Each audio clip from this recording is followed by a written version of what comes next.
دو super powers اس وقت کی تھی، کئی سو سال سے چلی آ رہی تھی، دو سپر پاورز، اور دونوں جزیرہ نماء عرب کے سر پر بیٹھی ہوئی تھی۔ سلطنت ایران، عراق سے ہو کر سلطنت ایران، کہ خسرو کے زمانے سے، ذوالقرنین کے زمانے سے عظیم مملکت تھی، سپر پاور۔ دوسری طرف سلطنت روما، دی رومن امپائر، 3 بر اعظموں کو محیط تھی۔ رومن امپائر پورا شمالی افریقہ اس کے تحت تھا، پورا مغربی ایشیا اس کے تحت تھا، شام اس کے تحت تھا، ترکی اس کے تحت تھا، اور یورپ کا سارا مشرقی علاقہ اس کے تحت تھا۔ رومن امپائر، آپ کو معلوم ہے حضرت عمر کے زمانے میں رضی اللہ تعالی عنہ، سلطنت کسریٰ کے تو پرخچے اڑ گئے، نام ختم ہو گیا، وجود نہ رہا، عظیم سلطنت کسریٰ۔ حالانکہ آپ کے علم میں ہوگا ان کا بڑا شاندار ماضی تھا، کہ خسرو اور کیقباد، بڑے بڑے یہ کیانی کہلاتے ہیں، یہ کیان جو ہے یہ بڑی عظیم ایک یوں سمجھیے کہ خاندان تھا بادشاہوں کا، لیکن یہ کہ وہ پوری سلطنت کسریٰ ختم ہو گئی۔ کیوں؟ اس نے حضور کے نامہ مبارک کو چاک کیا تھا، اور حضور نے فرما دیا تھا صلی اللہ علیہ وسلم، خسرو نے میرا خط نہیں چاک کیا، اپنی سلطنت چاک کر دی، اور واقعتاً سلطنت کسریٰ جو ہے ختم ہو گئی، نام و نشان ختم ہو گئی۔ دوسری طرف سلطنت روما تھی، عیسائیوں کے ساتھ، کیونکہ وہ تھی کرسچین، عیسائیوں کے ساتھ حضور کے زمانے میں کوئی براہ راست تصادم نہیں ہوا تھا، سارا تصادم ہوا تھا یا مشرکین عرب سے اور یا یہودیوں سے۔ عیسائی جو ہے عربین پیننسولا میں تھے ہی نہیں، یمن کے علاقے میں کچھ تھے لیکن ان کی کوئی حیثیت نہیں تھی، لہذا کوئی کنفرنٹیشن نہیں ہوئی۔ دوسرے عیسائیوں میں ابھی اہل علم موجود تھے، جیسے آپ کو معلوم ہے نجاشی بادشاہ کیسے ایمان لے آیا، اس نے حضرت عیسیٰ کے بارے میں پوچھا، حضرت جعفر طیار رضی اللہ تعالیٰ عنہ نے سورہ مریم کی آیات پڑھ کر سنائی، اور اس نے کہا بین ہی جو ان آیات میں تم نے پڑھا ہے، عیسیٰ کی حقیقت اس سے تن کے برابر بھی زیادہ نہیں ہے۔ اسی طرح ہرقل نے جب اس کو حضور کا نامہ مبارک پہنچا، اس نے جو بھی پیغامبر آئے تھے ایلچی، ان کا اکرام کیا، احترام کیا، وہ عالم تھا، جان گیا کہ یہ نبی آخر الزمان ہے، چاہتا تھا کہ میں ایمان لے آؤں بشرطے کہ میرے سارے درباری سپہ سالار بھی ایمان لے آئے۔ جیسے کہ سن 300 عیسوی میں پوری رومن امپائر نے عیسائیت اختیار کی تھی، اس سے پہلے وہ بت پرست تھے۔ 300 عیسوی میں سلطنت روما کا جو ایمپرر تھا وہ ایمان لے آیا حضرت عیسیٰ پر۔ اس وقت تک ظاہر بات ہے اسلام حضرت عیسیٰ کا دین تھا، حضور تو ابھی آئے نہیں، حضور کے آنے میں تو ابھی 300 برس سے باقی ہے، وہ عیسائی ہو گیا، پوری مملکت عیسائی ہو گئی، تو وہ نظام جو تھا حکومت کا برقرار رہا، انٹیکٹ رہا۔ ہرقل یہ چاہتا تھا کہ اسی طرح میری پوری سلطنت ایمان لے آئے تو میری حکومت برقرار رہے، لیکن یہ کہ اس کے جو درباری تھے اور اس کے بڑے بڑے جو سپہ سالار اور جرنیل تھے انہوں نے ریجیکٹ کر دیا، اور یہ بادشاہت کی بیڑی اس کے پاؤں میں پڑی رہ گئی، ایمان تو نہیں لایا لیکن پہچان گیا تھا حضور کو صلی اللہ علیہ وسلم۔ اور اس سلطنت روما سے پھر آپ کو معلوم ہونا چاہیے کہ مسلمانوں نے اس کی 3 ٹانگوں میں سے 2 ٹانگیں توڑ دی، پورے شمالی افریقہ سے نکال باہر کیا، پورے مغربی ایشیا سے یہ شام اور ترکی کا علاقہ اناطولیہ نکال دیا، اور اس کی سلطنت محدود رہ گئی یورپ کے اندر۔ تو یہ عظیم کام ہوئے ہیں حضرت عمر رضی اللہ تعالیٰ عنہ کے عہد میں۔ اب سوچئے اس عظیم ریولوشن کا بھی کوئی کاؤنٹر ریولوشن ہونا چاہیے تھا کہ نہیں؟ ایرانی بڑے زبردست نیشنلسٹ لوگ تھے، نسل پرست، اپنی نسل پر فخر کرنے والے، ہماری روایات عظیم ہیں، ہم کہ خسرو کے وارث ہیں۔ اور آپ کو معلوم ہے کہ آخری جو بادشاہ تھا رضا شاہ پہلوی، وہ چاہتا تھا کہ خسرو کے دور کی عظمت اور سطوت کو دوبارہ لے آئے، 2500 سالہ جشن اس نے منایا تھا، وہ چاہتا تھا وہی شان میری ہو جائے جو خسرو کی تھی۔ یہ جو ان کے اندر نیشنلزم تھا، جب ان کی سلطنت کے پرخچے اڑ گئے حضرت عمر رضی اللہ تعالیٰ عنہ کے ہاتھوں، تو ان کے دلوں میں حضرت عمر کی دشمنی، وہ خون کے پیاسے ہو گئے عمر کے رضی اللہ تعالیٰ عنہ۔ میں یہاں آپ کو ذرا ایک حوالہ دے دوں، فردوسی نے جو شاہ نامہ لکھا، حالانکہ وہ مسلمان تھے لیکن چونکہ پرانے ایرانی ذہن کی عکاسی کر رہے تھے، تو انہوں نے جب کہ عرب فوجیں آئی ہیں تو اس نے ایران کا جو اپنے اوپر فخر تھا اس کی ترجمانی کرتے ہوئے لکھا ہے، زشیر شتر خوردن و سوسمار عرب را باجائیست آیت قرار کہ تخت کیارا کنند آرزو تفو برتو ہے چرخ کردہ تفو، کہ یہ عرب اونٹنیوں کا دودھ پینے والے، گوہ کھانے والے، یہ گوہ ایک بڑی سی چھپکلی کا جیسا جانور ہوتا ہے جو صحرا کے اندر ہوتا ہے، اور وہ اپنا ایک گھر بنا کر رہتا ہے، اسے کھاتے تھے۔ تو یہ گوہ کھانے والے، اونٹنیوں کا دودھ پینے والے عرب، آج ان کی یہ جرت، یہ جسارت، یہ ہمت کہ تخت کیارا کنند آرزو، کہ وہ آج آرزو کر رہے ہیں کہ کئے سلطنت کئے کا تخت جو ہے وہ ہمیں مل جائے، تفو برتو ہے چرخ گرداں تفو، تف ہے تجھ پر اے گردش کرنے والے آسمان، تف ہے تجھ پر۔ لہذا اب کاؤنٹر ریولوشنری موومنٹس آئی ہے، حضرت عمر کی شہادت اس کا نتیجہ ہے۔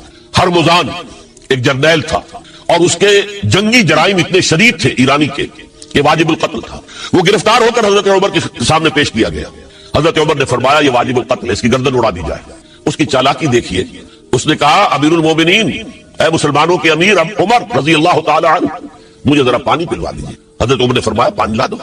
ایک کٹورے میں پانی دے دیا گیا. پھر کہا دیکھیے امیر المومنین، مجھے ضمانت دیجیے کہ جب تک میں یہ پانی پی نہ لوں مجھے قتل نہیں کریں گے. فرمایا ہاں ہاں تم پانی پی لو، جب تک یہ پانی تم نہیں پیو گے ہم قتل نہیں کریں گے. اس نے وہ کٹورا پھینک دیا. نہ اب میں یہ پانی پی سکتا ہوں نہ آپ مجھے قتل کر سکتے، کیونکہ آپ کا ہے کہ جب تک میں یہ پانی نہیں پیوں گا آپ مجھے قتل نہیں کریں گے. اس ہیلے سے جان بچا گیا. پھر اس شخص نے ابو لولو فیروز، ایک غلام تھا، اسے اس کام کے لیے تیار کیا. حضرت مغیرہ ابن شعبہ کا غلام تھا وہ، اور حضرت مغیرہ نے اس سے روزانہ کی ایک اجرت کہ تم کام کرو، مجھے صرف 7 آنے روزانہ دے دیا کرو. اس نے آ کر حضرت عمر سے کہا کہ میرا جو آقا ہے مغیرہ ابن شعبہ یہ مجھ سے بہت زیادہ طلب کرتا ہے. حضرت عمر نے پوچھا کیا دیتے ہو؟ 7 آنے. تم کرتے کیا ہو؟ کہ میں نجار بھی ہوں، میں لوہار بھی ہوں، میں یہ کام کرتا ہوں. فرمایا اتنے پیشوں کا جاننے والا اس کے لیے یہ روزانہ کا ٹیکس یہ زیادہ نہیں ہے، یہ تمہیں دینا چاہیے. اس نے کہا میں چکیاں بھی بناتا ہوں. حضرت عمر نے فرمایا پھر ایک چکی ذرا مجھے بھی بنا دینا. کہنے لگا آپ کے لیے تو میں ایسی چکی بناؤں گا کہ جس کی آواز دنیا بھر میں جائے گا. وہ شخص ہے اور ہرمزان کی سازش کے تحت وہ ایرانی جسے بعد میں ایرانیوں نے کیا کہا، جس نے قتل کیا حضرت عمر فاروق کو، حضرت ابو لولو فیروز. آج بھی ایران میں اس کی قبر کی تفسیر میں بکتی ہے تعداد کے اندر. حضرت ابو لولو فیروز وہ آیا ہے مسجد نبوی میں، اور آ کر اس نے جبکہ حضرت عمر رضی اللہ تعالیٰ عنہ امامت فرما رہے حملہ کیا. 5-6 وار خنجر کے کیے. حضرت عمر رضی اللہ تعالیٰ شدید مجروح ہو گئے. یہ انتقام تھا جو عجم نے، وہ سلطنت کے جس کے ٹکڑے ختم ہو گئے تھے، جس کا ٹکڑے کر دیے گئے تھے، اس نے انتقام لیا عالم اسلام سے. سمجھا انہوں نے یہ تھا کہ شاید یہ پوری عمارت کسی ایک ستون پر کھڑی ہے، حضرت عمر ہی کے ستون پر کھڑی ہے، اس ستون کو گرا دو گے پوری عمارت گر جائے گی. لیکن ثابت ہوا نہیں، یہ محمد کی بنائی ہوئی عمارت ہے صلی اللہ علیہ وسلم. یہ بہت قوی ہے، اس کی بنیادیں بہت مضبوط ہیں، کوئی ذرا سی تریڑ بھی نہیں آئی، ذرا سی تریڑ بھی نہیں آئی. حضرت عمر فاروق کی شہادت کے بعد حضرت عثمان رضی اللہ تعالیٰ عنہ کا دور خلافت شروع ہوا، اور جوں کا توں جو قافلہ چل رہا تھا آگے چلتا چلا گیا. حضرت عثمان رضی اللہ تعالیٰ عنہ کے بارے میں بہت قیل و قال ہے، ان پر تنقیدیں بھی کی، اپنوں نے بھی کی ہیں، دشمنوں نے بھی کی. لیکن بات جان لیجئے یہ تاثر غلط ہے کہ ان کے پورے دور خلافت کے اندر فتنہ رہا یا ہنگامہ رہا. قطعاً غلط. 10 برس خلفائے راشدین میں طویل ترین دور خلافت حضرت عثمان کا ہے رضی اللہ تعالیٰ عنہ. 12 برس. حضرت ابو بکر کے تو 2.25 برس تھے، حضرت عمر کے 10 برس تھے، ان کا 12 برس. اور 12 میں سے 10 سال ایسے تھے بعین ہی جیسے حضرت عمر کے 10 سال تھے. امن و امان ہے، سکون ہے، چین ہے، اور قافلہ اسلام بڑھ رہا ہے، فتوحات کا دائرہ بڑھتا چلا جا رہا ہے، فتوحات سیلاب کے مانند آگے بڑھ رہی ہیں. تھمتا نہ تھا کسی سے سیل رواں ہمارا یہ سیل رواں کوئی روکنے والی کوئی طاقت دنیا میں رہی نہیں تھی. کسرا ختم، سلطنت ایران ختم، اور دوسری سپر پاور سلطنت روما، اس کی 3 میں سے 2 ٹانگیں توڑ دی گئی، 1 رہ گئی. اب کون تھا؟ خارج میں کوئی طاقت نہیں تھی جو اسلام کے اس سیلاب کو اور پوری نوع انسانی پر اتمام حجت اور اللہ کے دین کو پہنچانے کے راستے میں رکاوٹ بن سکتی. اب ایک فتنہ اٹھا. دیکھیے حضور کی کنفنٹریشن 3 مذاہب سے ہوئی تھی. ایک مذہب مشرکین کا، شرک کا قلع قمع کر دیا گیا جزیرہ نما عرب سے، ختم ہو گیا. انہوں نے کاؤنٹر ریولوشنری موومنٹس اٹھائیں حضرت ابوبکر کے زمانے میں، ان کو کرش کر دیا حضرت ابوبکر صدیق رضی اللہ تعالیٰ عنہ، چاہے ہزاروں صحابہ شہید ہوئے. اس کے بعد دوسری طاقت کون تھی؟ مذہبی یہودی. یہود کے 3 قبیلے مدینے میں آباد تھے، بنو قینقاع، بنو قریظہ، بنو نذیر. 2 کو مدینے سے نکال دیا گیا ان کی بدعہدی کی وجہ سے، حالانکہ حضور نے مدینہ تشریف لاتے ہی ان سے معاہدے کر دیے تھے. ان کا میثاق مدینہ یہ در حقیقت ایک پیکٹ تھا، جوائنٹ ڈیفنس آف مدینہ کا. مدینہ پر اگر کوئی حملہ کرے گا، اور ظاہر بات ہے یہ کہ امکان تھا کہ مکے والے آ کر حملہ کریں، مشرکین مکہ، لیکن مدینے کا ہم تحفظ کریں گے مل کر مسلمان اور یہودی. لیکن انہوں نے ہر موقع پر وعدہ خلافی کی. پہلے بنو قینقاع نکالے گئے، پھر بنو نذیر نکالے گئے. غزوہ احزاب کے موقع پر بدترین جو ہے بدعہدی بنو قریظہ نے کی، اور ان کو بڑی سخت سزا دی گئی، کیونکہ انہوں نے خود کہا تھا کہ ہمارا فیصلہ سعد ابن معاذ رضی اللہ تعالی عنہ جو فیصلہ کر دیں گے وہ ہمارے حلیف ہے، جو فیصلہ کر دیں گے ہمیں قبول ہوگا. اور حضرت سعد نے تورات کے حکم کے مطابق فیصلہ کیا کہ ان کے جتنے جوان ہیں وہ قتل کر دیے جائیں گے. بڑی سخت سزا تھی کہ جو دی گئی ہے، اس میں کوئی شک نہیں. پھر ان کا اڈا تھا بہت بڑا خیبر میں، وہ نکال دیا گیا، وہاں سے انہیں نکالا گیا. اس کے اوپر مسلمانوں نے قبضہ کیا. جیسا کہ میں نے عرض کیا عیسائیوں سے کوئی کنفرنٹیشن نہیں ہوئی تھی، لیکن ان دو کے ساتھ ایک مشرکین عرب کا خاتمہ ہوا اور ایک جزیرہ نما عرب سے یہودیوں کا خاتمہ ہوا. لہذا ان کے اندر جلن تھی، انتقام کی آگ تھی. سب سے بڑا تو حسد تھا کہ 2000 سال سے نبوت اور رسالت ہمارے پاس تھی، موسیٰ سے لے کر عیسیٰ تک علیہ الصلوۃ والسلام. 1400 برس ہماری تاریخ کے وہ ہیں کہ کوئی ایک لمحہ بھی نہیں تھا کہ کوئی نبی موجود نہ ہو. نوٹ کیجئے اس بات. حضرت موسیٰ 1400 قبل مسیح میں اور حضرت عیسیٰ سن عیسوی کا آغاز، ان 1400 سالوں میں مسلسل نبوت بنی اسرائیل میں رہی. یہ حدیث ہے بخاری شریف کی، کانت بنو اسرائیل تسوسہم الانبیاء. بنی اسرائیل کی حکومت، ریاست، سیاست کا کام انبیاء کرتے تھے. اذا ہلک نبی خلفہ نبی، جب بھی نبی کا انتقال ہوتا تھا ان کا خلیفہ دوسرا نبی ہوتا تھا. یہ چین ٹوٹی نہیں. 1400 برس آپ کو معلوم ہے حضرت داؤد بادشاہ بھی ہے، خلیفہ بھی ہے، نبی بھی ہے. ان کے بیٹے حضرت سلیمان بادشاہ بھی ہے، نبی بھی ہے، خلیفہ بھی ہے. اسی طریقے سے یہ سلسلہ چلتا رہا. تورات انہیں دی گئی، انجیل انہیں دی گئی، زبور انہیں دی گئی، بے شمار صحیفے اور دوسرے چھوٹے نبیوں کو دیے گئے. لیکن پھر اللہ تعالیٰ نے نبی آخر الزماں کی حیثیت سے محمد الرسول اللہ کو چن لیا، جو اسرائیلی نہیں تھے، جو اسماعیلی تھے، حضرت ابراہیم کے بڑے صاحبزادے حضرت اسماعیل علیہ السلام کی اولاد میں سے. اس پر انہیں سخت رنج، حالانکہ وہ پہچانتے تھے حضور کو. ان کی کتابوں میں جو نشانیاں لکھی تھی وہ پوری حضور پر جو ہے متفق ہو رہی تھی. قرآن کہتا ہے یعرفونہ کما یعرفون ابناءہم، وہ ایسے پہچانتے ہیں محمد کو صلی اللہ علیہ وسلم جیسے کہ اپنے بیٹوں کو پہچانتے ہیں. لیکن انہوں نے نہیں مانا. بدترین دشمن، حسد کی آگ میں جلنے والے، اور آج تک وہی معاملہ ہے. ان کی نیچر تبدیل نہیں ہوئی ہے. اب جو کچھ قیامت صغریٰ آنے والی ہے مڈل ایسٹ میں، عراق پر حملے کے بعد جو کچھ ہوگا، اس سب کی سازش کس نے کی ہے؟ یہود نے. یہ ساری اسرائیلی سازش ہے. بہرحال یہ علیحدہ بات ہو جائے گی. اب انتقام یہودیوں کا آیا. یہودیوں کو یہ معلوم تھا ہم تعداد میں اتنے کم ہیں اور ڈسپرسڈ ہیں. سن 70 عیسوی میں ایک رومن جنرل ٹائٹس، اس نے حملہ کر کے یروشلم بیت المقدس کی اینٹ سے اینٹ بجائی. 1,33,000 یہودی ایک دن میں قتل کیے. اور ان کا سیکنڈ ٹیمپل جو تھا، جو حضرت سلیمان نے بنایا تھا، معبد، عبادت گاہ، ہم تو اسے مسجد کہیں گے، مسجد اقصی، لیکن انہوں نے اسے کہا ہیکل، ٹیمپل. اس کو گرا دیا تھا نبوکڈنیزر نے 587 عیسوی میں. دوبارہ انہوں نے بنایا، اسے ٹائٹس نے گرا دیا. وہ آج تک گرا پڑا ہوا ہے. آج تک صرف ایک دیوار اس کی سلامت ہے جسے وہ ویلنگ وال کہتے ہیں. وہاں جا کر ماتم کرتے ہیں، روتے ہیں، پیٹتے ہیں. اور اس کو اس وقت سے نکال دیا گیا یہودیوں کو، نکل جاؤ فلسطین سے، بھاگ جاؤ یہاں سے، دفع ہو جاؤ. لہذا وہ ڈسپرس ہو گئے. کوئی یورپ چلے گئے، کوئی روس چلے گئے، کوئی ہندوستان چلے گئے، کوئی افریقہ کے ممالک میں چلے گئے، کچھ ایران میں آ گئے. یہ سب اس کو وہ کہتے ہیں ڈایاسپورا. ہمارا وہ دور جس میں ہم دنیا میں منتشر تھے. جب پوری دنیا میں منتشر تھے تو ظاہر بات ہے کسی فوجی مہم کے ذریعے سے مسلمانوں سے انتقام لینا ممکن نہیں تھا. لیکن انتقام لیا ایک ایسی سازش کے ذریعے سے. ایک ایسا فتنۃ الکبریٰ بڑا جو ہے برپا کیا ہے، جس کا کہ میں ابھی آپ سے اندازہ کرتا ہوں، جس کے نتیجے میں حضرت عثمان رضی اللہ تعالیٰ عنہ شہید ہوئی.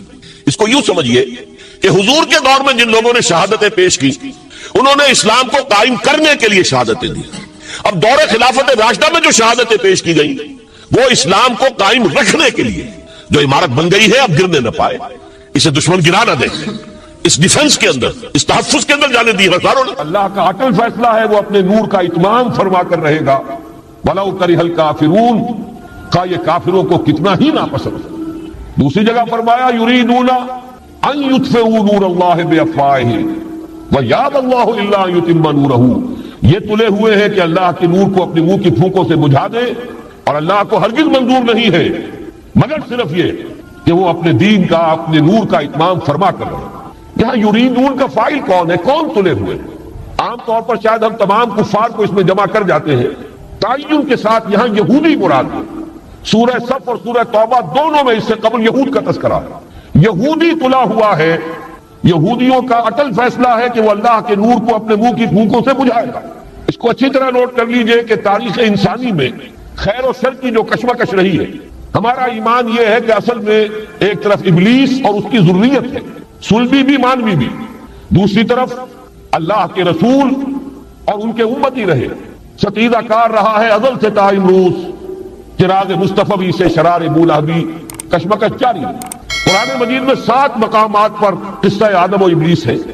اللہ سے اس نے مہلت مانگی قیامت تک کے لیے کہ مجھے مہلت دے کہ میں ثابت کر سکوں کہ آدم اور اس کی ذریت، اس کی نسل تیری وفادار نہیں رہے گی، میں انہیں گمراہ کر کے چھوڑوں۔ قرآن کا ہر طالب علم جانتا ہے اللہ نے اسے مہلت دی، اور اس نے پھر جو دھمکی دی تھی، بار بار آیا ہے میں آدم کی نسل کا اغوا کر کے رہوں گا، انہیں گمراہ کر کے رہوں گا، ان پر سامنے سے حملہ کروں گا، پیچھے سے حملہ کروں گا، دائیں سے حملہ آور ہوں گا، بائیں سے حملہ آور ہوں گا، اور تو دیکھے گا اے پروردگار کہ تو نے جو مقام اور مرتبہ خلافت عطا کیا آدم کو، آدم کی ذریت اس کی اہل ثابت نہیں تھی۔ یہ چیلنج ہے جو قرآن مجید میں آیا ہے۔ اب ایک بات یہ نوٹ کیجئے کہ اس ذریت آدم کا جو ازلی دشمن ہے ابلیس، اس کا سب سے بڑا ایجنٹ اس دنیا میں کئی ہزار برس سے یہودی ہے۔ دنیا میں انسانوں میں ان کے سب سے بڑے ایجنٹ کارندے، وہ مغضوب علیہم قوم، وہ ملعون قوم، لعن الذین کفروا من بنی اسرائیل علی لسان داؤد و عیسی ابن مریم۔ تاریخ یہ بتا رہی ہے ان کی دشمنی ہمیشہ رہی، تمام انبیاء سے رہی۔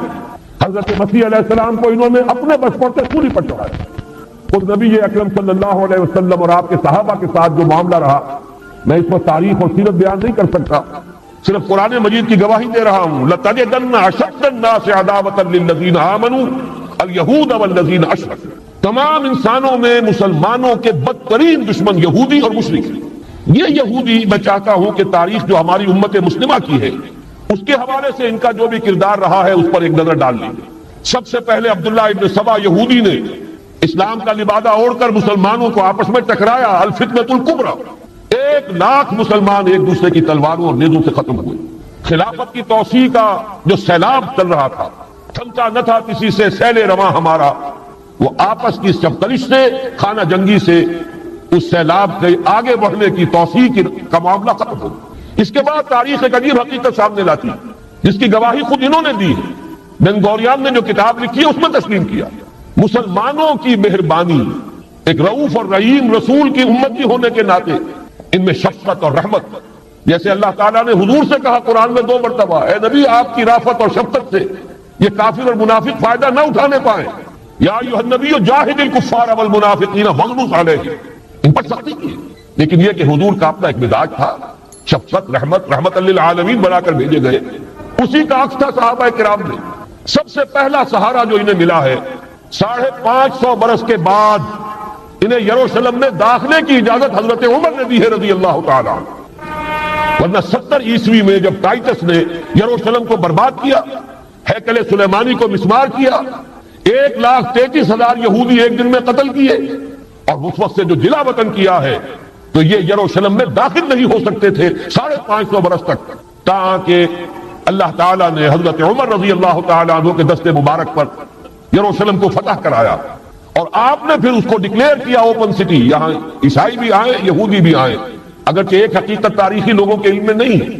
یروشلم میں جو اس وقت عیسائی تھے انہوں نے جب سرنڈر کیا، انہوں نے ایک شرط پیش کی، یہ ان عیسائیوں کی طرف سے پیش کردہ شرط تھی کہ آپ چاہے یہودیوں کو یہاں آنے کی اجازت دے دیں، بسنے کی اجازت نہیں دیں گے، وہ یہاں کوئی جائیداد نہیں خرید کر سکیں گے، وہ یہاں آباد نہیں ہو سکیں گے۔ چنانچہ اس وقت سے لے کر 1917 تک کوئی یہودی فلسطین میں آباد نہیں ہو سکا۔ البتہ اس عرصے میں جسے یہ ڈائسپورا کہتے ہیں، انتشار کا دور، تسلیم کرتے ہیں کہ ہمارا اس انتشار کے دور میں جو سنہری زمانہ ہے وہ مسلم اسپین، ہسپانیہ میں جب مسلمانوں کی حکومت قائم تھی، پھر مسلمانوں کی شفقت سے، رحمت سے، ان کی نرمی سے فائدہ اٹھا کر، اور انہوں نے وہاں سے عیسائیت بحیثیت مذہب اور یورپی اقوام ان کے اندر نقب لگائی ہے، اور واقعہ یہ ہے کہ اپنے ان ازلی دشمنوں کو انہوں نے فتح کیا۔ اس کو بھی اچھی طرح سمجھ لیجئے، مسلم اسپین سے انہوں نے آزاد خیالی، حریت فکر، اس کے عنوان سے جو کام شروع کیا تھا، اسی کے نتیجے میں یورپ میں پروٹیسٹنٹ مذہب پیدا ہوا۔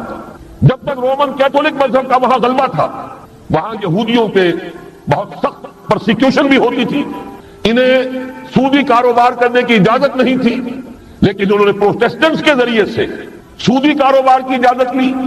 نمبر 2، آزادی کے نام پر جنسی بے راہ روی کو فروغ دیا، سود کا جال پھیلا کر مالیاتی طور پر اپنی شکنجے میں یورپ کو کس لیا۔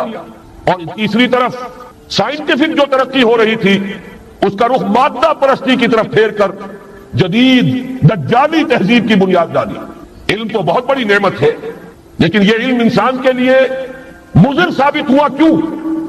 اس لیے کہ مادہ پرستی اور الحاد، مذہب کی دشمنی جب یہ کسی قوم کے اندر آ جاتی ہے تو ظاہر ہے کہ اب جتنے وسائل اس کے پاس آ جائیں گے وہ منفی مقاصد کے لیے استعمال ہوں گے، ان کا نتیجہ انسانوں کے حق میں خیر نہیں شر کی صورت میں برآمد ہوگا، اور وہی در حقیقت آج کی یہ دجالی تہذیب۔ اس کا جو سب سے زیادہ تلخ باب ہے، ذرا نوٹ کیجئے، ماضی قریب تک رومن کیتھولک عیسائی یہودیوں کو دشمن سمجھتے تھے اور یہودیوں کو حضرت مسیح کو سولی پر چڑھانے کا مجرم سمجھتے تھے، اگرچہ ہمارا عقیدہ ہے کہ اللہ نے انہیں بچایا، زندہ آسمان پر اٹھایا، لیکن یہ کہ عیسائی بھی مانتے ہیں، یہودی بھی مانتے ہیں کہ ہم نے مسیح کو سولی دے دی۔ عیسائیوں کے عقیدے میں ان کا انتقال سولی پر ہوا، پھر دوبارہ زندہ ہو کر آسمان پر اٹھائے گئے۔ یہ تو ہم جانتے ہیں کہ حقیقت یہ ہے وما قتلوہ وما صلبوہ ولکن شبہ لہ، ایک ایسے ہی ان کے لیے شبہ کی صورت پیدا کر دی گئی۔ وما قتلوہ، یقینا ہرگز قتل نہیں کیا، بل رفعہ اللہ الیہ، اللہ نے انہیں اپنی طرف اٹھا لیا۔ بہرحال انہوں نے ابھی حال ہی میں پوپ سے بھی ایک فتویٰ حاصل کر لیا ہے کہ یہودیوں پر جرم نہیں ہے، الزام نہیں ہے مسیح کو سولی دینے کا۔ تاریخ بدل گئی، جو 1900 برس تک ایک تاریخ چلی آ رہی تھی، بیک جنبش قلم پوپ صاحب نے انہیں اس ذمہ داری سے بری۔ اور آپ نے دیکھا ہوگا حال ہی میں اسحاق ریبین جب یہ واشنگٹن سے واپس آ رہا تھا، جب کچھ وقفہ پڑ گیا تھا، جو مصالحت کی گفتگو ہو رہی تھی پی ایل او کے ساتھ، تو واشنگٹن سے واپس آتے ہوئے پوپ سے مل کر آیا۔ اب ویٹیکان نے تسلیم کر لیا ہے اسرائیل کو، اب سفارت خانہ ویٹیکان کا یروشلم میں کھلنے والا۔ میری اس پوری گفتگو کا حاصل کیا ہے؟ انہوں نے 3 pronged اٹیک کے ذریعے سے یورپ کو اور یورپ کے ساتھ اب امریکہ، ان دونوں کو اپنے شکنجے میں کش لیا ہے، فتح کر چکے۔ یہ وہ بات تھی جو علامہ اقبال اس صدی کے آغاز میں دیکھ آئے تھے، فرنگ کی رگے جہاں پنجے یہود میں ہے۔ وہ تو صرف ایک قوم تھی، جرمن قوم، جسے کچھ عرصے کے بعد احساس ہو گیا کہ یہودی کس شے کا نام ہے۔ نتیجتاً یہودیوں کے قول کے مطابق 60 لاکھ یہودیوں کو اس نے قتل کیا۔ لیکن اس کے علاوہ جس کو آج کل ویسٹ کہا جاتا ہے، وائٹ اینگلو سیکسن پروٹیسٹنٹس، ان کے اوپر مکمل تسلط ہے یہودیوں کا۔ وہ یہودیوں کے اعلی کار بنے ہوئے ہیں، سود کے ذریعے سے مالیاتی شکنجے میں جکڑا ہوا۔ فیڈرل ریزرو فنڈ جتنا بھی امریکہ کا ہے، یہ سرکاری بینک نہیں ہے، یہودیوں کے نجی ادارے ہیں، اور دنیا کی سب سے بڑی مقروض حکومت جو ہے وہ امریکہ کی ہے، یہودی قرض خواہ ہے، اور امریکہ کی حکومت ان کی مقروض ہے۔ اسی لیے کہا ہے نکسن نے اپنی کتاب میں کہ کوئی پریزیڈنٹ نہیں ہے امریکہ کا جو یہودیوں کی رائے کے خلاف چل سکے۔ اس نے یہ بات کہہ دی اور لکھ دی، کھل کر لکھ دی، اپنی کتاب میں لکھ دی۔ بہرحال اس کے ضمن میں جو انہیں آخری کامیابی حاصل ہوئی، اعلان بالفور 1917، یہودی آباد ہونے شروع ہو گئے، اور اصل میں اسی کے لیے خلافت کو منسوخ کرایا گیا۔ سلطان عبدالحمید، اگرچہ یہ ترکی خلافت جو ہے برد بیمار کمزور، پھر بھی وہ مسلمانوں والا جذبہ اتنا تھا، انہیں بڑی سے بڑی رشوت پیش کی گئی تھی۔ ظاہر بات ہے یہودیوں سے بڑھ کر رشوت دینے والا کون ہو سکتا، جن کے ہاں ایسے بینکر ہوں جو 40 بلین ڈالر کا ایک چیک لکھ سکے۔ پھر یہ کہ ان پر سیاسی دباؤ بہت ڈالا گیا۔ انہوں نے جب تک خلافت عثمانیہ برقرار رہی، یہودیوں کو فلسطین میں آباد ہونے کی اجازت نہیں دی، کہ جو معاہدہ کیا تھا حضرت عمر نے رضی اللہ تعالی عنہ، خلیفہ ثانی نے، خلیفہ راشد نے، ہم اس کے پابند ہیں، اور ہم یہاں یہودیوں کو آباد ہونے کی اجازت نہیں دیں۔ لہذا انہوں نے اس خلافت ہی کا بستر طے کرایا، اس لیے کہ نہ رہے بانس نہ بجے بانسری، نہ مسلمانوں کی وحدت ملی کی کوئی علامت دنیا میں باقی رہے، اور نہ مسلمان کسی مسئلے پر جمع ہو کر کوئی موقف اختیار کر سکتے۔ اعلان بالفور کے نتیجے میں آباد کاری شروع ہوئی۔ 1948 میں اسرائیل قائم ہو گیا، معجزہ ہو گیا۔ 1967 میں اس کی توسیع ہو گئی۔ اس میں ایک بات اور بھی عرض کر دوں، یہ سارا کس طور سے ہوا ہے کام؟ آپ نے زائنزم کا نام تو سنا ہے، صہیونی تحریک، خود اس کا جو بابا آدم تھا، آرڈر آف الومیناٹی، 1776 یکم مئی یہ نظام قائم کیا وائسراف نے، اور اس نظام کے تحت فری میسنری اور lodges of the great Orient قائم کیے گئے۔ یہ سارا ہتھ کنڈا وہ ابلیسی نظام، اس کی تفصیل ایک کینیڈین آتھر نے لکھی ہے کتاب میں، پون ان دی گیم۔ یہ سارا دھندا ایک شیطانی چکر ہے، ابلیسی چال ہے، اور اس کے ذریعے سے اسرائیل قائم ہوا، اور اس کی توسیع بھی ہوئی 1967 میں۔ اب یہاں تک پہنچنے کے بعد ان کے پیش نظر بقیہ دنیا کی تسخیر اور اسے فتح کرنے کا معاملہ، اور سب سے بڑھ کر اسلام کی بے خنی اور اس کا راستہ روکنا یہ ان کے پیش نظر ہے. یریدون لیطفئوا نور اللہ بافواہہم. صورت اس وقت کیا ہے؟ یورپ اور امریکہ سے آپ مشرق کی طرف آئیے. پہلے عالم عرب ہے، عرب مسلم ورلڈ. مجھے یہ کہتے ہوئے سب دکھ ہو رہا ہے، پورا عالم عرب وہ فتح کر چکے. وہ عرب ممالک کے جو اسرائیل کے ساتھ کسی میز پر بیٹھ کر گفتگو کرنے کو تیار نہیں تھے. آپ دیکھ رہے ہیں کہ لائن لگ گئی. کبھی صرف انور سادات نے ریکگنائز کیا تھا، پوری دنیا میں شور مچا تھا، اس پر لعنت ملامت ہوئی تھی. اب تو ایک ایک کر کے وہ شاہ حسن ہو چاہے شاہ حسین ہو، اب تو وہاں سے ویزے ختم ہو رہے ہیں. سعودی عرب اور امارات انہوں نے جو کچھ کاروباری بندشیں لگائی ہوئی تھی وہ ختم کر دی گئی، ان میں نرمی پیدا کر دی گئی. یہ صورتحال ہے کہ واقعتاً ان کی جو عالمی تسخیر کا پروگرام ہے وہ آگے بڑھ رہا ہے. اور بدقسمتی سے امت مسلمہ کا جو قلب ہے، اس امت کا قلب امیین پر مشتمل ہے. هو الذی بعث فی الامیین رسولا منہم یتلو علیہم آیاتہ ویزکیہم الی آخر الآیہ. حضور بھی امی تھے، انہی میں سے تھے صلی اللہ علیہ وسلم. لیکن آج وہ قلب جو ہے عالم اسلام کا وہ یہودیوں کے شکنجے میں کسا جا چکا. اور 36 چونکہ نیکی کا کم سے کم اجر اللہ تعالیٰ کے ہاں جو ہے وہ 10 گنا ہوتا ہے. تو 360 دن ہو گئے، سال کے دن پورے ہو گئے. تو گویا کہ اگر 30 دن اس کے 35 یا 36 روزے اگر سال میں ہو گئے تو گویا کہ پورے سال کے روزوں کی وہ بدل ہو جائے گا. نفلی روزے کے ضمن میں یہ ایام 20 کے روزے جو ہے وہ بہت اہم ہے اور اس کے لیے خصوصی تاکید بھی ہے. اور جیسا کہ میں نے آپ کو بتایا تھا ابتداءً یہی فرض کیے گئے ایام معدودات. یہ معدودات جو ہے یہ 2 3 3 4 دن کے لیے ہی آ سکتا، 30 دنوں کے لیے نہیں آ سکتا. جیسے کہ ایام معدودات حج میں مینا میں قیام کے لیے بھی ایام معدودات آیا، وہ بھی 2 دن یا 3 دن کا قیام ہوتا ہے مینا میں، 11ویں 12ویں زیادہ 13ویں. اور تو ان کی اہمیت ہے، اس کو کنٹینیو کیا گیا ہے. اور چونکہ نیکی کا اجر جو ہے وہ 10 گنا ہوتا ہے تو اس حوالے سے 3 دن کا روزہ گویا کہ پورے مہینے کا روزہ شمار ہو جائے گا جو شخص اس کی پابندی کرے. دوسری صورت یہ ہے کہ ایک شخص جو ہے مسلسل 3 دن کے نہیں رکھتا ہے تو ہفتے میں 2 رکھ لیا کرے، پیر اور جمعرات کے روزے. جمعے کا روزہ جو ہے اس کو روکا گیا، منع کیا، اس لیے کہ جمعہ جو ہے وہ ایک طرح سے عید المسلمین ہے. الجمعہ کو عید المسلمین، تو اس میں جیسے کہ عیدین میں جو ہے، عیدین میں تو حرام مطلق ہے، لیکن جمعے میں یہ نہیں کہ حرام مطلق ہے، لیکن یہ کہ پسندیدہ نہیں ہے. البتہ ایام 20 کا جو شخص عادی ہے روزے رکھنے کا، ان میں کبھی جمعہ آ جائے تو کوئی حرج نہیں کہ جمعے کو بھی رکھیں گے.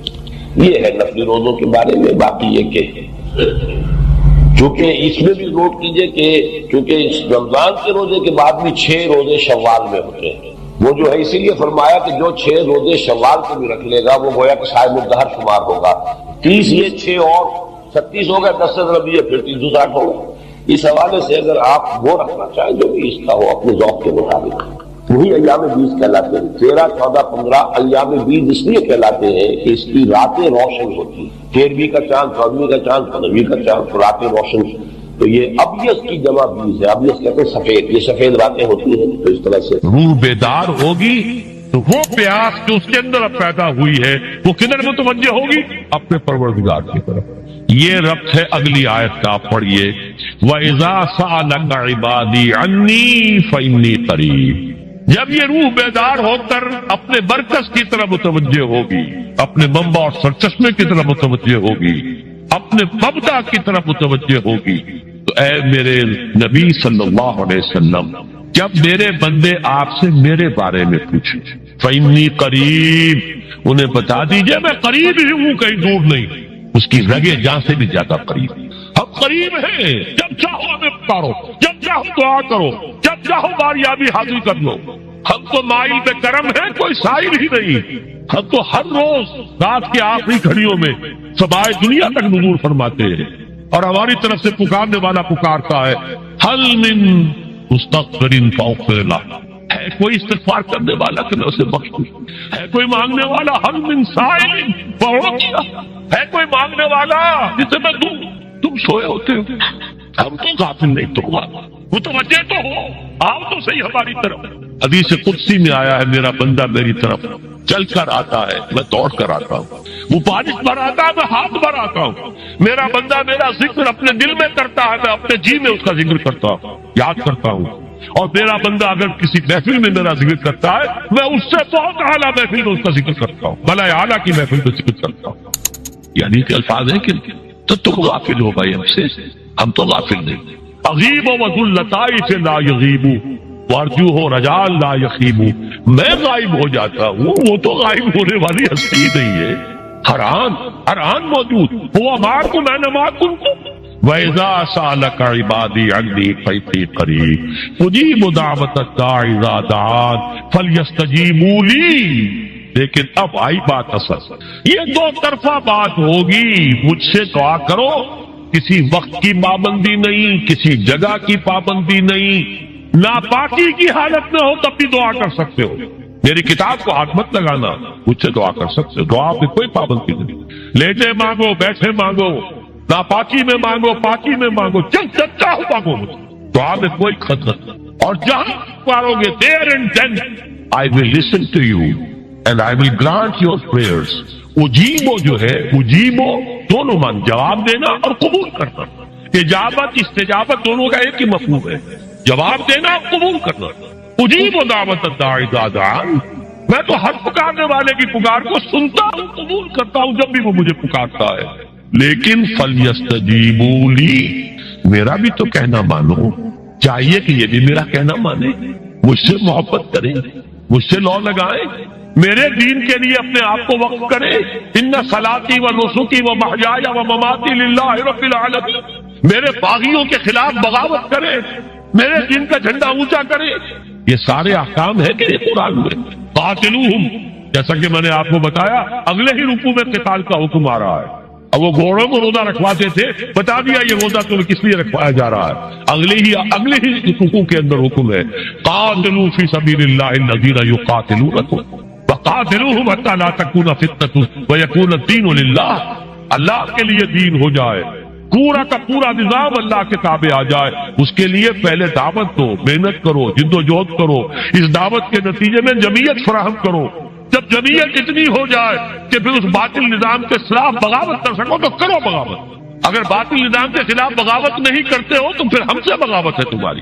پہلے ذہنی بغاوت ہے، آپ ڈس اون کیجئے ذہنی اعتبار سے، نفسیاتی اعتبار سے. میں اس نظام کو نہیں اون کرتا، ریکنسائل نہ کیجئے اس کے ساتھ، کوئی تعاون نہ کیجئے اس کے ساتھ، کوئی چاچوئی اور ملازمت نہ کیجئے اس کی. تن من دھن لگائیے اس نظام کو بدلنے کے لیے. چاہے ابھی وہ دعوت کے مرحلے میں ہے، لوگوں کو تیار کیا جا رہا ہے، تربیت دی جا رہی ہے، تزکیہ کیا جا رہا ہے، لیکن ہدف کیا ہے؟ تاکہ اللہ کا دین غالب. فَلْيَسْتَجِيبُوا لِي، میرا بھی تو کہنا سنے اور مانے. میں جہاد کا حکم دیتا ہوں تو جہاد کرے، میں اقامت دین کا حکم دیتا ہوں اقیم الدین تو اس کے لیے کھڑے ہو جائیں. میں قتال کا حکم دوں تو قتال کریں.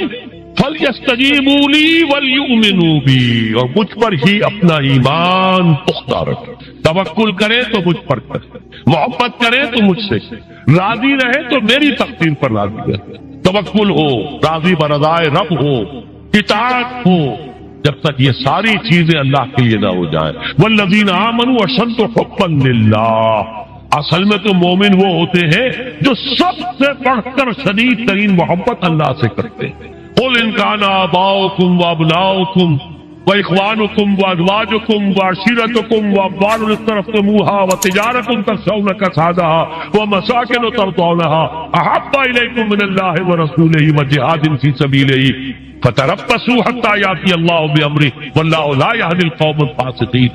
اے نبی ان سے کہہ دیجئے اگر تمہیں اپنے باپ، اپنے بیٹے، اپنے بھائی، اپنے اسپاؤسز، بیوی کے لیے شوہر، شوہر کے لیے بیوی، اور رشتے دار، اور تمہارے وہ مال جو تم نے بڑی محنت سے جمع کیے ہیں، تمہارے وہ کاروبار جن کا تمہیں اندیشہ ہوتا ہے کہ کساد بازاری نہ ہو جائے، کہیں پر جو ہے ریسیشن نہ آ جائے، اور تمہارے وہ مکان اور محلات جو تم نے بنائے ہیں، اگر یہ 8 چیزیں محبوب تر ہیں اللہ سے اور اس کے رسول سے اور اس کی راہ میں جنگ کرنے سے، جہاد سے، تو جاؤ دفعہ ہو جاؤ، بیٹھو وہاں یہاں تک کہ ہم اپنا فیصلہ سنا دے.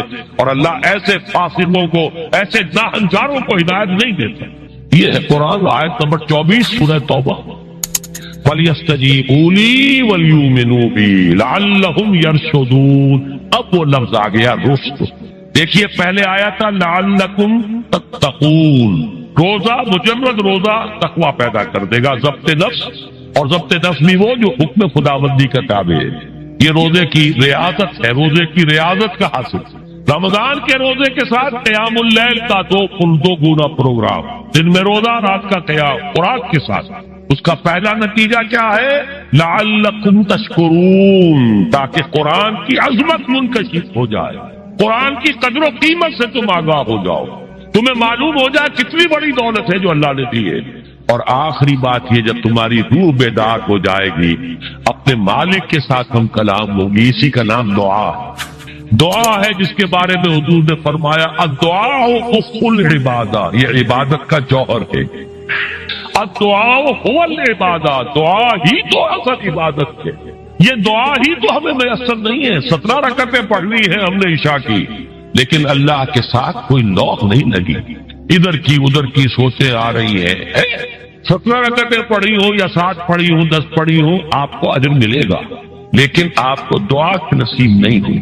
دعا کب ہوتی ہے؟ بقول اقبال، یہ جو میرے اندر ہے فائنائٹ ایگو، انائے صغیر، انا میں، یہ چھوٹی سی انا ہے۔ اس انائے کبیر، اس انائے کبیر کے لیے سب سے بڑی جو منظر آیت ہے قرآن مجید میں، وہ سورہ طٰ، اننی انا اللہ لا الہ الا انا، میں ہوں وہ اللہ جس کے سوا کوئی نہ، اننی انا اللہ لا الہ الا انا، یہ ہے فاعبدنی واقم الصلاۃ لذکری۔ یہ انائے کبیر ہے، انفائنائٹ ایگو، اللہ بگ انا، اور یہ چھوٹی سی انا ہے، انا میں۔ جب یہ انائے صغیر انائے کبیر کے روبرو آتی ہے، ہم کلام کو، یہ ہے دعا۔ اگر یہ جاگی ہی نہیں، بیدار ہوئی نہیں، ہم کلام ہوئی نہیں، تو دعا تو حاصل نہیں ہوئی۔ مخ عبادت جو ہے، جوہر عبادت کا حاصل نہیں ہوا۔ ہاں ایک شکل ہے عبادت کی، مراسم عبودیت ہے، یہ اشکال ہے، رہ گئی رسم ادا روح بلالی نہ رہی، فلسفہ رہ گیا تلقین غزالی نہ رہی، ایک شکل ہے، تم نے کر لی، اجر ملے گا۔ آخر وقت نکالا ہے، آپ اللہ کے سامنے کھڑے ہوئے ہیں، اجر سے محنت کا جو اجرت وہ دے گا، لازم اس پر بھی دے گا، لیکن حقیقت صلاۃ کوئی اور شے۔ اسی لیے کہا محمد رسول اللہ صلی اللہ علیہ وسلم الصلاۃ معراج المومنین، اہل ایمان کے لیے یہ معراج کے درجے کی شے ہے۔ معراج میں مکالمہ ہوا تھا، التحیات للہ والصلوات والطیبات، یہ حضور نے فرمایا۔ السلام علیکہ ایھا النبی ورحمۃ اللہ وبرکاتہ، کس نے کہا؟ اللہ نے فرمایا۔ السلام علینا وعلی عباد اللہ الصالحین، حضور نے فرمایا اس سلامتی میں تمام اللہ کے نیک بندوں کو شامل کر رہا ہوں، سلامتی مجھ پر بھی ہو اور تمام اللہ کے نیک۔ یہ مکالمہ ہے، مخاطبہ ہے۔ جب تک یہ مکالمے اور مخاطبے کی شکل نہیں، اگر وہ انائے صغیر جاگی ہی نہیں، سوئی ہوئی ہے، بے ہوش ہے، پڑی ہوئی ہے، سسک رہی ہے یا مر چکی ہے، روح مر بھی جاتا ہے، جسم زندہ ہے، روح مر، جسم جان کے ساتھ زندہ ہے، حیوان انسان زندہ ہے، انسان مر چکا۔ اس لیے قرآن کہتا ہے نبی یہ مردہ ہے، اموات غیر احیاء، یہ نہیں سنتے ہیں، یہ آپ کو سمجھتے ہیں آپ یہ بڑے غور سے سن رہے، نہیں سن رہے، یہ تو مردہ ہے، روحانی طور پر مردہ ہے، ان کی روح مر چکی ہے، یہ تو حیوان رہ گیا زندہ صرف، یہ چلتے پھرتے مقبرے ہیں، یہ چلتے پھرتے تعزیے ہیں، اس کے سوا کچھ نہیں۔ یہ ابو جہل کون ہے اور ابو لہب کون ہے؟ یہ حیوان ابو جہل ہے اور حیوان ابو لہب ہے۔ ظاہر بات ہے کہ آنکھ تو کتے کی بھی ہے اور بلی کی بھی ہے، اور کان کتے کے بھی ہے، بلی کے بھی ہے۔ کتا بھی دیکھ کر گاڑی آ رہی ہے تو اپنے آپ کو بچاتا ہے، تم نے بچا لیا تو کون سا بڑا کمال کیا۔ وہ اندر کا انسان مر چکا ہے، یہ انسان اندر کا روحانی وجود یا مر چکا ہے یا سسک رہا ہے یا دبا ہوا ہے، بے ہوش ہے۔ یہ بیدار ہو اور ہم کلام ہو۔ افلاک سے آتا ہے نالوں کا جواب آخر، کرتے ہیں ستاب آخر، اٹھتے ہیں حجاب آخر، آتا ہے اللہ جواب دیتا ہے۔ اجیب دعوت الداعی اذا دعان، روحانی کان کھلے ہو تو تم جواب سنو گے، ان کانوں سے نہیں۔ وہی جب محمد پر آئی تھی ان کانوں سے نہیں آئی تھی، وہ دل پر اتری تھی براہ راست۔ فإنه نزله على قلبك، ان کانوں کا ان آنکھوں کا سوال نہیں ہے، وہ دل پر براہ روح ہے محمدی پر۔ یہ روح، اسی لیے وہی کو بھی روح کہا گیا ہے، لانے والا بھی روح، اور روح الامین جس پر لایا گیا وہ بھی روح ہے محمدی، جس کا مسکن ہے قلب محمدی، اور جو لائی گئی وہ بھی روح ہے۔ وَكَذَلِكَ أَوْحَيْنَا إِلَيْكَ رُوحًا مِّنْ أَمْرِنَا، یہ قرآن ہم نے نازل کیا، ایک روح ہے اے محمد جو آپ پر نازل کی. مَا كُنْتَ تَدْرِي مَا الْكِتَابُ وَلَا الْإِيمَانُ، اس سے پہلے تو آپ کو کچھ پتہ نہیں تھا کتاب کیا، شریعت کیا، ایمان کیا.